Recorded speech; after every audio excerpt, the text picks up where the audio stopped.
हमने 3 कृषि कानूनों को वापस लेने का, रिपील करने का निर्णय लिया है।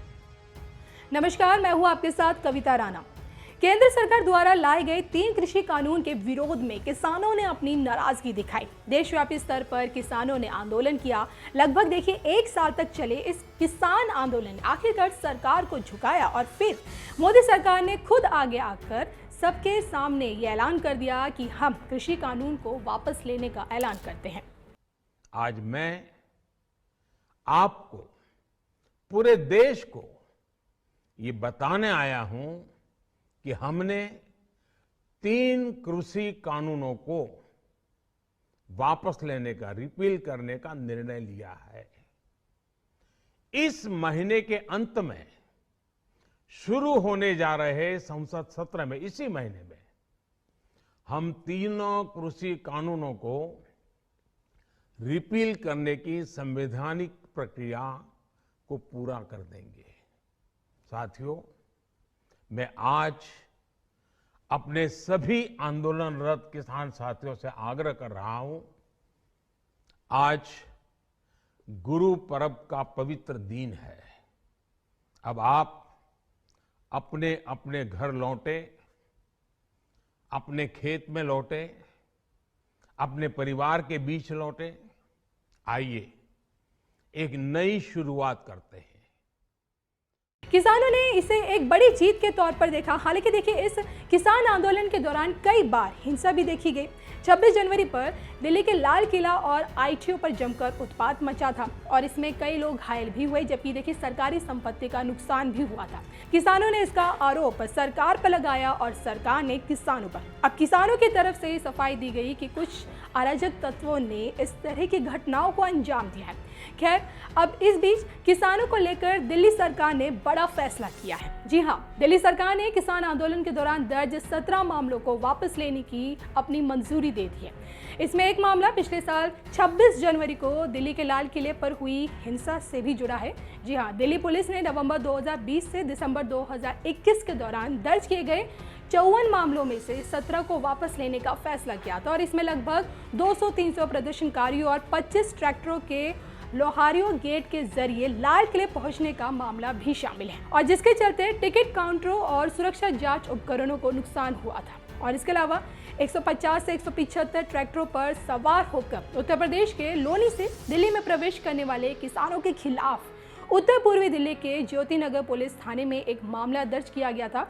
आरोप है कि उन किसानों ने पुलिस कर्मियों के काम में बाधा डाली और उन पर हमला भी किया और कुछ किसानों पर कोरोना नियमों का उल्लंघन करने का आरोप भी लगा था। और इन्हीं मामलों में दिल्ली सरकार ने किसानों को एक बड़ी राहत दी है। बहरहाल, जाते जाते आपको सुनवाते हैं कि पीएम मोदी का वो बयान जिसमें उन्होंने कृषि कानून वापस लेने का ऐलान किया था। देश के हित में, गांव गरीब के उज्जवल भविष्य के लिए पूरी सत्यनिष्ठा से, किसानों के प्रति पूर्ण समर्पण भाव से, नेक नियत से ये कानून लेकर आई थी।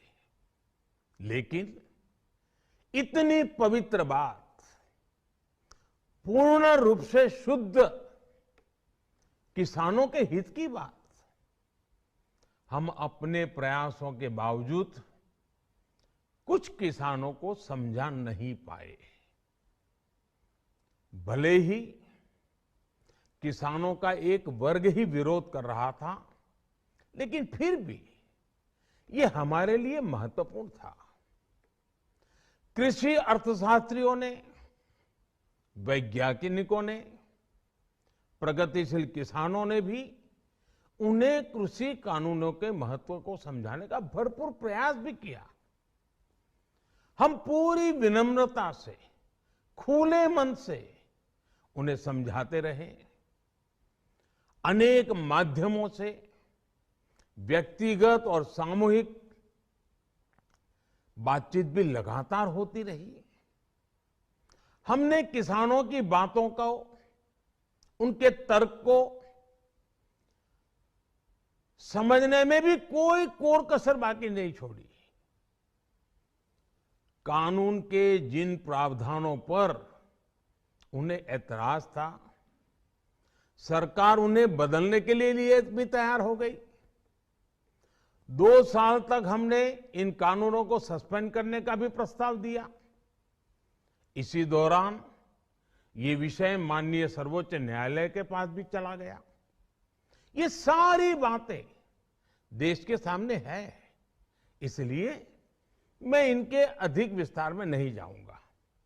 साथियों, मैं आज देशवासियों से क्षमा मांगते हुए सच्चे मन से और पवित्र हृदय से कहना चाहता हूं कि शायद हमारी तपस्या में ही कोई कमी रही होगी, जिसके कारण दिए के प्रकाश जैसा सत्य कुछ किसान भाइयों को हम समझा नहीं पाए। आज गुरु नानक देव जी का पवित्र प्रकाश पर्व है। ये समय किसी को भी दोष देने का नहीं है।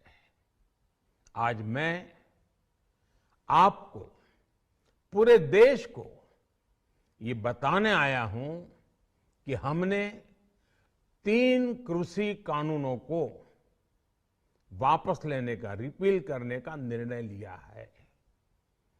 इस महीने के अंत में शुरू होने जा रहे संसद सत्र में, इसी महीने में, हम तीनों कृषि कानूनों को रिपील करने की संवैधानिक प्रक्रिया को पूरा कर देंगे। साथियों, मैं आज अपने सभी आंदोलनरत किसान साथियों से आग्रह कर रहा हूं, आज गुरु पर्व का पवित्र दिन है। अब आप अपने अपने घर लौटे, अपने खेत में लौटे, अपने परिवार के बीच लौटे। आइए एक नई शुरुआत करते हैं।